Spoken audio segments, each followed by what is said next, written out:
तुम्ही मणिपूरचा उल्लेख केला साहेब, तेव्हा एवढंच म्हणेल की 17 रुपयाची मच्छरदाणी देऊन खऱ्या अर्थाने महाभारतात साहेब एकच द्रौपदी उघडी पडली होती, पण इथे आमच्या मेळघाटात उद्धव साहेब 17 रुपयाची मच्छरदाणी देऊन लाखो द्रौपदी उघड्या पाडल्या गेल्या।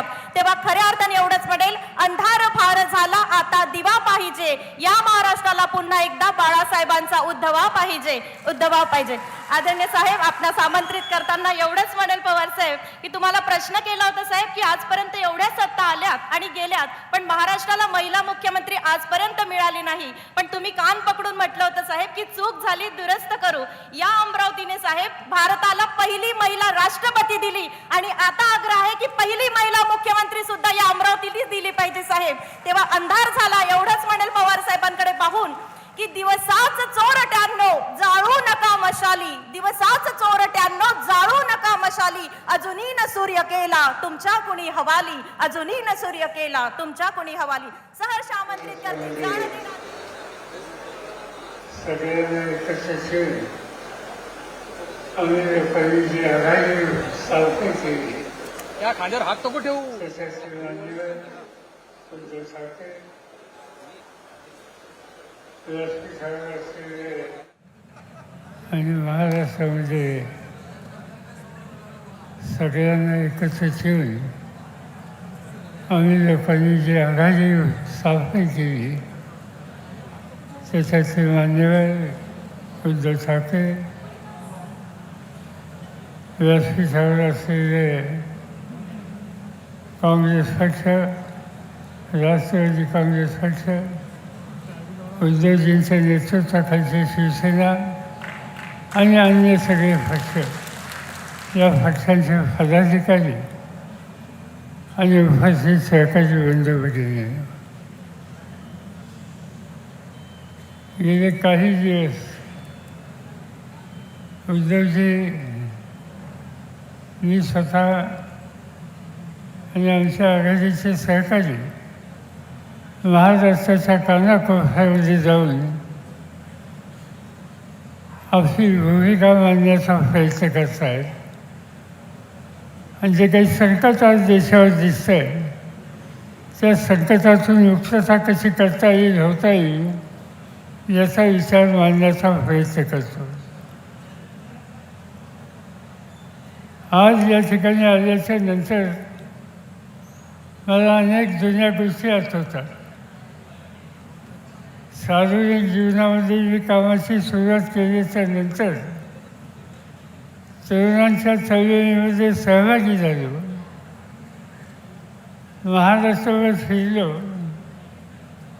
पण अमरावती एक असं ठिकाण होतं की या ठिकाणी तरुणांची एक जबरदस्त शक्ती उभी राहिली आणि आम्हा सगळ्यांना काम करण्याच्यासाठी अमरावतीकरांनी प्रोत्साहन दिलं आणि म्हणून अमरावतीचा अभिमान मला अंतःकरणापासून आहे। पण आज या ठिकाणी मी आलो ते एक गोष्ट तुम्हाला सांगण्याच्यासाठी मला अमरावतीकरांची माफी मागायची आहे की एक चूक माझ्याकडनं झाली। 5 वर्षाच्या पूर्वीची जी निवडणूक होती त्या निवडणुकीमध्ये लोकसभेच्या उमेदवाराला मतदान करा म्हणून मी काही जाहीर सभा घेतल्या, लोकांनी माझा संदेश स्वीकारला, आम्ही ज्यांना पाठिंबा दिला त्यांना खासदार केलं आणि गेले 5 वर्षाचा त्यांचा अनुभव हा बघितल्याच्या नंतर माझ्या मनात अस्वस्थता होती की कधीतरी जावं आणि अमरावतीकरांना सांगावं की आमच्याकडून चूक झाली, ही चूक पुन्हा कधी होणार नाही आणि ती चूक आता दुरुस्त करायची आहे आणि ती चूक दुरुस्त करण्याच्यासाठी ज्याचं सार्वजनिक जीवन आणि व्यक्तिगत जीवन हे अत्यंत स्वच्छ आणि शेवटच्या माणसाचा हिताचा विचार करणार अशा बळवंत वानखेडेंना मोठ्या मतांनी विजय करा हे सांगण्याच्यासाठी या ठिकाणी आहे. आज देशाची हुकूम सत्ता मोदी साहेबांच्या हातामध्ये आहे.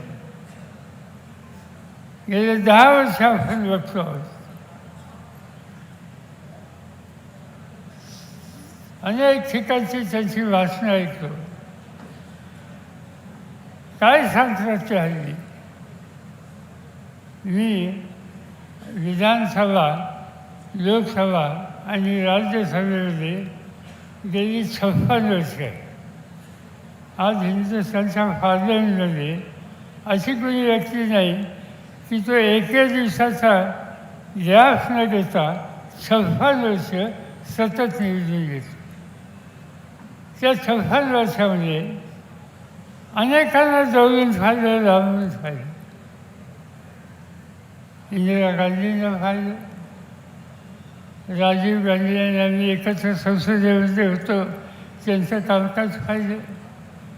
नंतरच्या काळामध्ये नरसिंगरावचं काम पाहिलं, त्यांचं मंत्रिमंडळावरती काम केलं, मनमोहन सिंगांच्यावर काम केलं. अलीकडच्या जे प्रधानमंत्री झाले, जवाहरलाल नेहरूंच्या नंतरचे, त्या सगळ्या प्रधानमंत्र्यांच्या कामाची पद्धत ही आम्ही लोकांनी पाहिली.